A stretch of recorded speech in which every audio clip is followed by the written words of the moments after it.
صلينا العصر نطلع بقى نظبط المكنة، نحضر كوباية الشاي ونعمل فيديو عن مادة الكيمياء طرش الطرش. يلا بينا جاهزين. السلام عليكم ورحمة الله وبركاته. في البداية صلى الله عليه وسلم والسلام. رب اشرح لي صدري ويسر لي أمري واحلل عقدة من لساني يفقهوا قولي. ازيكم يا حبايبي، عاملين إيه؟ يا رب تكونوا بخير ان شاء الله. النهارده فيديو مهم جدا جدا عن ماده الكيمياء. هنتكلم عن كل ما يخص ماده الكيمياء، هنتكلم عن مشاكلك في كل فصل، هنتكلم عن تذاكر منين، تراجع مع مين، وتراجع منين ان شاء الله برضو.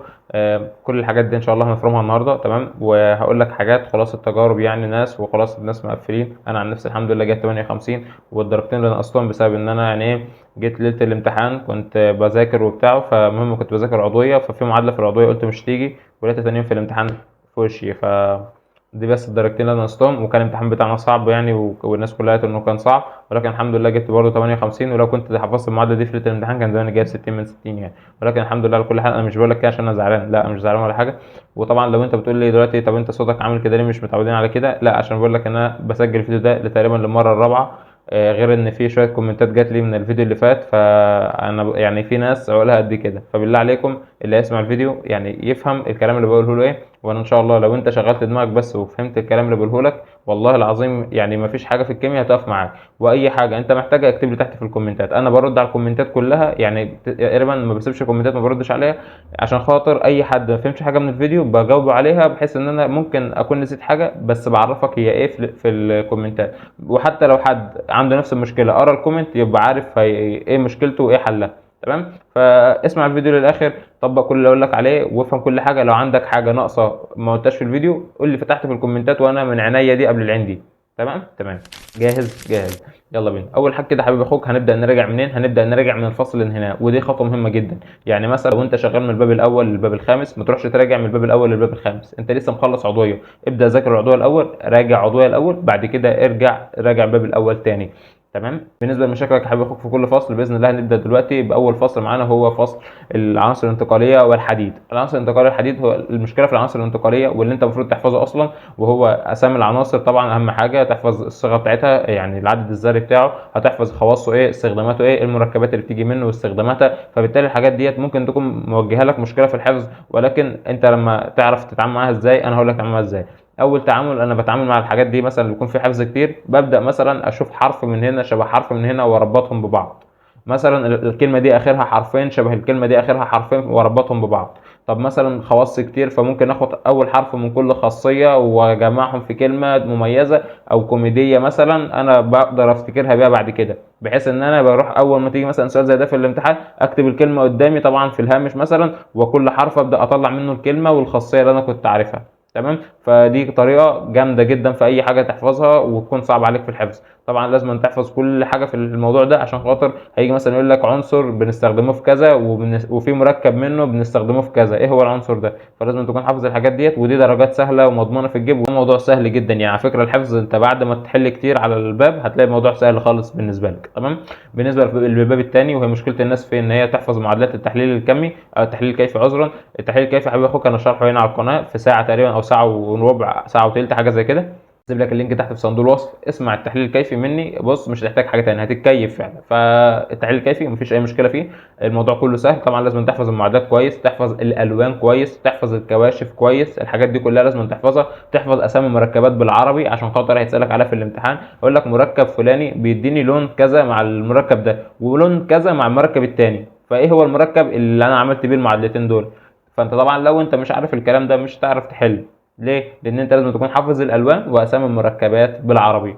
تمام تمام. بالنسبه للتحليل الكمي او اي مسائل عموما في المنهج، انت مشكلتك فيها يا قلبي انك انت بتدخل تحل على طول كده، انا عاوز احل يا جماعه، فين المسائل؟ المسائل اهي، خش حل. تيجي تحل ما تعرفش تحل، ما تعرفش تتعامل مع المساله منين. تمام. فاول حاجه لازم تعملها وهي انك تحفظ القوانين الاساسيه، المقدمه. يعني في عندك مقدمه مثلا في التحليل الكمي بيقول لك عدد المولات، قانون عدد المولات انت واخده قبل كده بس انت بيدولك تاني، فلازم تحفظه. ابدا بالقوانين دي واحده واحده، بعد كده ابدا حل المسائل الكبيره وشوف مسائل محلوله وحل مع نفسك. تمام. طب شفت مثلا محلول، جيت احل ما عرفتش احل، شوف مدرسك بيحل ازاي. هتلاقي مثلا مدرس يجي يحل مساله مثلا من مسائل الباب الثاني، يلاقي كلمه عينه غير نقيه، يقول لك بس اقف عند الكلمه دي، حط حواليها دايره كده، واستنى عند الكلمه دي عشان الكلمه دي احنا هنتعامل معاها في الاخر، واركنها للاخر، ما يلغوشكش خالص الرقم ده في الاول، وابدا اتعامل مع بقيه المساله. تمام. الحاجات ديت مش هعرفها لك غير المدرس بتاعك، ولو انت ما عرفتش تحلها لوحدك فبالتالي اسمع مدرس فيها، هتلاقي الموضوع سهل وبسيط باذن الله. بالنسبه للباب الثالث، الباب الثالث عباره عن مسائل وعلاقات. اهم حاجه لازم تحفظها في الباب الثالث هي المسائل والعلاقات. تمام. فركز كويس في الباب الثالث انك انت تحفظ القوانين كويس جدا واختصارات القوانين، وتعرف ايه اللي عليه تربيع وايه اللي معلوش تربيع، عشان دي بتوقع ناس كتير جدا، وبيحط لك في الاختيارات الناتج. لو انت حاطط تربيع ما حطيتش تربيع بيحط لك النواتج، وممكن يشيلك الدرجه بسبب حاجه زي كده. فلازم تحفظ، وعشان خاطر تحفظ لازم تثبت الحفظ بالحل الكتير، هتلاقي الموضوع سهل بالنسبه لك. ونفس اللي عملته في الباب الثاني، احفظ القوانين، ما عرفتش تحل اسمع مدرسك بيحل ازاي، هو فيديو واحد بس هتسمعه هتلاقي الدنيا زي الفل.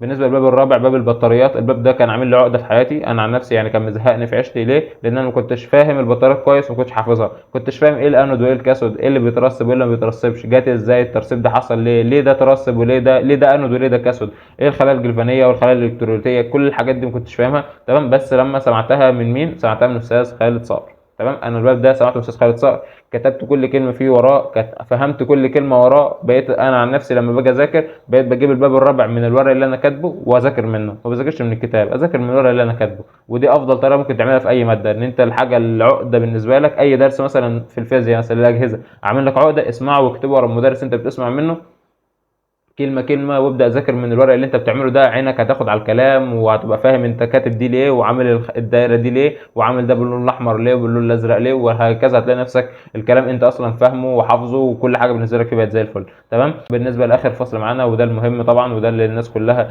يعني بتخاف منه، يا حبيب قلبي الفصل ده ولا يخوفك، والله العظيم اسهل فصل ممكن تحل عليه. انا بالنسبه لي العضويه كانت اسهل حاجه، واعلى درجات كنت بجيبها في الكيمياء كانت بسبب امتحانات العضويه، وكانت بسبب يعني كانت في امتحانات العضويه عموما. يعني اعلى درجات كنت بجيبها مثلا كنت اجيب 59 من 60، 59 ونص من 60. وامتحانات كانت بتبقى صعبه جدا في السنتر، يعني امتحانات صعبه صعبه يعني، وامتحانات طويله 8 9 صفحات.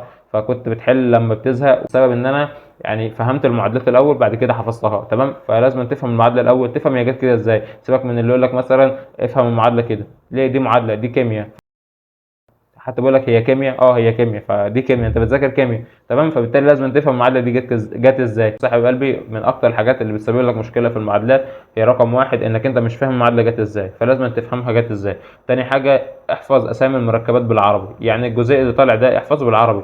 تمام. اما تلاقي مثلا اي جي اي، ما تقدرش تحفظ مثلا اي جي اي، سي اتش 4، ان اي 2 سي او 3. الحاجات دي لازم تعرف ان ان اي 2 سي او 3، سي او 3 دي كربونات، ودي صوديوم ان ايه، كربونات صوديوم. تمام. ال Na2، ليه Na2؟ عشان خاطر ال CO3 تكافؤها سالب 2، فحطينا 2 Na عشان خاطر حصيلة المركب لازم تكون صفر. الحاجات دي لازم تفهم هو ليه Na2 مش Na بس، يعني ليه Na مثلا HCO3، عشان خاطر HCO3 دي البيكربونات هي تكافؤها سالب 1، فبالتالي انا عندي ال Na تبقى Na واحدة بس، مش 2 Na زي ال Na2CO3. الحاجات دي كلها لازم تفهمها ولازم تحفظها. تمام. انت بعد ما فهمتها تحفظها. تمام. فاحفظ المعادلات كويس جدا جدا بشروط التفاعل، عشان خاطر بينقص عليها، وخصوصا طلاب ثانويه اثريه. تمام. اما بيشوفك حاطط المعادله من غير شروط تفاعل بينقصك عليها برضه. في ثانويه عامه بينقص، بس في ثانويه ازهريه بيركز على شروط التفاعل قوي. تمام. فبالتالي انت حاجات زي ديت مش مستاهل ان انت تضيع الفول مارك عشان خاطرها. تمام. فهمت المعادلات، حفظت المعادلات، حفظت الاسامي المركبات بالعربي. بعد كده مشكلتك في كيف تحصل على، انا هقول لك ايه. كيف تحصل على، انت بتشوفها ان هي مشكله عامه، فانت مشكلتك معاها اصلا مشكله نفسيه مش مشكله دراسيه. تمام. فانا اللي عايز اقول لك ايه، ان انت كيف تحصل على دي انا كنت بحلها بظهري. يعني ازاي بحلها بظهري؟ انا بشوف النهايه اللي هو عايزها ايه. يعني هو مثلا في سؤال كيف تحصل على الميثان من الايثين، مثلا سؤال زي ده انت ممكن تشوف الموضوع صعب. طبعا هو السؤال ده فيه 4 معادلات وسؤال سهل جدا. تمام. طب ليه هو سؤال سهل؟ لان انت هتبدا تشوف الميثان انت كنت بتجيبه منين. هتلاقي انت كنت بتعمل تقطير جاف لخلات الصوديوم. طب بتجيب خلات صوديوم منين؟ من الحمض الاسيتيك كنا بنجيبها خلات صوديوم. اصلا هي فرق بينها وبين الحمض الاسيتيك ايه؟ ان الحمض الاسيتيك فيه اتش، خلات الصوديوم فيها ان ايه. تمام. فكنت بجيبها من الحمض الاسيتيك لما كنت بحط له ان ايه اللي هي الصوديوم يعني. تمام. حطيت صوديوم. تمام. طب الحمض الاسيتيك بجيبه منين؟ بجيبه من اكسده اللي طالع من هيدره حفظيه اللي هي بتاعت الايسين. مش الايسين كنا بنعملها هيدره حفظيه؟ طب كان طلع لي، كان بيطلع لي استالدهايد، والاستالدهايد ده كان بيخش في سكه من اتنين، يعني اعمل له هدرجه يعني اعمل له اكسده. عملت له هدرجه بيطلع لي كحول اسيدي. طب عملت له اكسده يطلع لي حمض اسيتيك. حاجات سهله وحاجات بسيطه، بس انت ما تصعبش الدنيا. تمام، زي ما قلت لك ارجع بظهرك. تمام، طب بتعرف تحل من البدايه للنهايه مفيش اي مشكله خالص، المهم الطريقه اللي تعرف ترتاح بيها حل بيها. طب بالنسبه للمسائل كيف تحصل عليها، ففي كل مسائل كيف تحصل عليها في العضويه انا سايب لك فيديو تحت استاذ خالد صقر لامم كل المسائل ديت، وهيفهمك كل حاجه تحلها ازاي وتبدا تشتغل فيها ازاي. وعموما هو شغال بالطريقه اللي بقول لك عليها، والطريقه دي طريقه جامده جدا وهتحل معاك كل حاجه ومش هتخلي لك اي مشكله في الكيمياء العضويه. تمام، عموما نسيت اقول لك حاجه كيف تحصل على مثلا لما يكون عندك كيف تحصل على 4 معادلات، ابدا انت اعمل منهم 4 كيف تحصل على ازاي. يعني اول معادله احنا طلعنا من الايثين اسيتالدهايد، فاكتب كيف تحصل على اسيتالدهايد من الايثين واعمل معادله لوحدها بشروط التفاعل لوحدها. بص كل حاجه احفظها لوحدها كده. بعد كده زود الليفل شويه، كنا الاسيتالدهايد ده بنعمل له هدرجه نطلع اكسده عذرا نطلع منه حمض اسيتيك. خلاص، كيف تحصل على حمض الاسيتيك من الايثين، تكتب المعادلتين. تالت حاجه كنا بنطلع خلات صوديوم او اسيتات صوديوم من حمض الاسيتيك، فاكتب سؤال كيف تحصل على خلات الصوديوم من الايثين. رابع سؤال كنا بنقول كيف تحصل على الميثان من حمض الاسيتيك. تمام، ممكن نزود الليفل شويه كيف تحصل على مثلا الكلوروفورم مثلا من من الايثين. تمام، فبالتالي انا هطلع بعد ما اطلع الميثان هعمل له استبدال مره يديني كلوريد ميثايل، استبدال مره كمان يديني كلوروفورم، وهكذا. زود انت الليفل مع نفسك، هتصعب الدنيا. هتلاقي مثلا 7 معادلات، اي حاجه فيها 7 معادلات ابدا انت حطها 1 2 3 4، اعمل لنفسك كذا مساله وابدا بسط الامور. المعادله هتكتبها اكتر من 10 15 مره، فانت هتلاقي الموضوع سهل جدا. دلوقتي نخش على فقره الكتب والمدرسين وكده. خلاص الفيديو بتاعنا بيتشطب اهوت. الكتب بالنسبه لطلاب ثانويه ازهريه هنحل من كتاب الطيب. كتاب الطيب جامد جدا جدا جدا وممتاز ممتاز ممتاز، فكتاب الطيب كفيل جدا انه اللي يخليك تقفل كيمياء ان شاء الله. تمام، بالنسبه للثانويه عامه في كتب كتير جدا نازله السوق. تمام، اهم كتابين تحل منهم هم كتاب مندليف وكتاب الامتحان. تمام، دول اهم كتابين بيجي منهم الامتحان بالظبط بالنص. طب انا شغال مع مدرس مفيش اي مشكله خالص، المدرس قال لك كفايه كتابنا ده حلو، طب هنحل من كتاب ده وكتاب تاني حلو برضه حل معاه. تمام، اي حد شغال مع مدرس خلاص حل مع المدرس ده. تمام، بس اهم حاجه يكون بس مدرس ثقه وانت عارفه تفهم منه كويس وبيحل لك كويس، بيجيب لك افكار صعبه، مش بيفرحك بالافكار السهله والامتحانات السهله والكلام ده. اهم حاجه يكون فعلا بيظبط مستواك صح. اخر حاجه معانا وهي المدرسين. بص يا حبيب قلبي، المدرس اللي انت بترتاح له اسمع منه. طب انا ارشح لك مين؟ انا ارشح لك استاذ خالد صقر. تمام، بالنسبه لطلاب ثانويه ازهريه استاذ خالد صقر رقم واحد ارشحه لك في الكيمياء.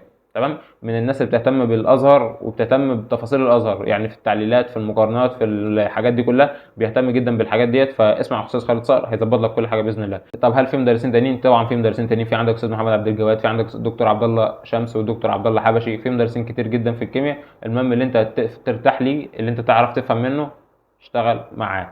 تمام، اخر سؤال وابدا احل منين. بص يا قلبي، انت كل فصل هتخلصه تحل عليه، كل فصل تخلصه تحل عليه. انا ارشح الصراحه انك تشتغل في كذا ماده في اليوم، يعني مثلا 3 4 مواد كطالب ثانويه عامه، مثلا ممكن 3 مواد مثلا في اليوم، تدي دي 4 ساعات ودي 4 ساعات ودي 4 ساعات ودي 4 ساعات، 4 ساعات كلهم مذاكره، وساعه ساعه ساعه دي حل، فانت يومك صافي على 15 ساعه مذاكره. تمام، ودي طبعا ده وقت متوسط جدا في الفتره دي، عايز تزود زود. تمام، بالنسبه لطالب ثانويه ازهريه ثبت شرعي وعربي يا قلبي من اول النهارده. تمام، لحد مثلا ما تخلص الشرعي والعربي. تمام، معاك مثلا رياضه كل يوم وانجليزي. تمام، تدي رياضه ساعتين تخلص يوم واحده، والانجليزي ساعتين تخلص يوم واحده، جرامر وكلمات. تمام، بالنسبه لاخر حاجه خد معاك ماده ثقافي. تمام، اي ماده انت حابب تبدا فيها في الثقافه دلوقتي اشتغل فيها. طب بعد ما تخلص الرياضه مثلا الانجليزي مثلا ممكن ياخد معاك لو كل يوم واحده وبتاع، بعد ما تخلص طبعا لو سمحت فيديو الانجليزي هياخد معاك حوالي مثلا 15 يوم. تمام، بعد ما تخلص 15 يوم دول هتبدا في ماده ثانيه، خلاص خد ثقافي تاني بقى، انت لسه عندك شهر.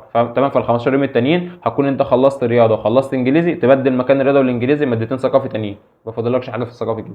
لو انت مثلا شغلت كيمياء دلوقتي يبقى فاضلك فيزياء واحياء، تبدا تشتغل في الفيزياء والاحياء. تمام، هتخلصهم في قد ايه؟ بالكتير قوي 10 ايام. تمام، بعد ما تخلصهم 10 ايام من دلوقتي مثلا 10 ايام 15 يوم، يبقى لسه قدامك مده كمان. المده دي تاخدها كلها شوامل، تفحت نفسك شوامل. الناس اللي بتسال نحل شوامل من امتى، يا قلبي لو انت تخلص ماده دلوقتي حلها على شوامل. حل شوامل يا رب تحل من الساعه دي. انا عايزك تحل شوامل لما تتنفخ حل شوامل. تمام، الشوامل هي اللي هتثبت لك كل حاجه وهتديك باور كده قصاد الماده وهتحسسك انك انت جامد. انا اي ماده كنت داخلها لو انا حل فيها شوامل كتير ببقى داخل مطمن. الشامل بيخلي الافكار كلها اللي في المنهج اللي ممكن يسالك فيها في دماغك، فبالتالي بيبقى فيش اي حاجه صعبه قصادك. الفيديو طول شويه، عايز اقول لك ان الفيديو ده خد مني تصوير كتير جدا، فلو دعوة حلوة منك، عشان والله العظيم مشغول جدا، يعني حرفيا داخل على زنقة سودا. انا اعتبر ثانوية عامة زيكم، يعني احنا عندنا نظامنا بنمتحن الترمين على بعض، فانا اعتبر ثانوية عامة فعلا. وبقالي شهر واخد اجازة اصلا قبل العيد، فدعواتكم عشان خاطر نلحق نلم اللي عندنا، وربنا يعيننا ويعينكم يا رب. وانا عن نفسي بدعي لكم. اي مشكلة، اي حاجة انت عايزها اكتب تحت في الكومنتات، اي نصيحة او اي تعديل عايز تقوله، والله العظيم انا بقبل اي رأي اي حد. تمام، اكتب الرأي اللي انت عندك في الكومنتات، بس اكتبه بأدب. الناس اللي هي بتقول لي انت بتحافظ وخلاص، مش حافظ وخلاص، يا حبيبي يا ابني، انت تفهم الكلام على مزاجك. بس لا، انت افهم الكلام. انا قلت لك لازم تحفظ، ما قلتلكش احفظ من غير ما تفهم. تمام، فالناس الناس اللي بتسمع الفيديوهات بتاعتي، اي نصيحه عندك، انا عن نفسي والله العظيم اي حد بينصحني بقول له يعني جزاك الله خيرا وشكرا جدا على النصيحه، ببقى مبسوط ان حد بينصحني وحد بيعدل عليا حاجه. ليه؟ لان ده غلط عندي. تمام، فبالتالي انت لما تقول لي هعدل الغلط ده، تمام، وانا يعني انا لو انت قلت لي في حاجه مثلا عندك غلط، بقول لك مفيش اي مشكله خالص، انا ببدا اعدلها وخلاص. لو انا شايف انها غلط ببدا اعدلها وباخد برايك، مفيش اي مشكله. انا مش ديكتاتوري يعني زي ما بيقولوا. تمام، بس كده. سبحانك اللهم وبحمدك، نشهد ان لا اله الا انت، نستغفرك ونتوب اليك. يا سلام، فيديو جديد. صلى الله على النبي. السلام عليكم ورحمه الله وبركاته. نشوفكم على خير. سلام.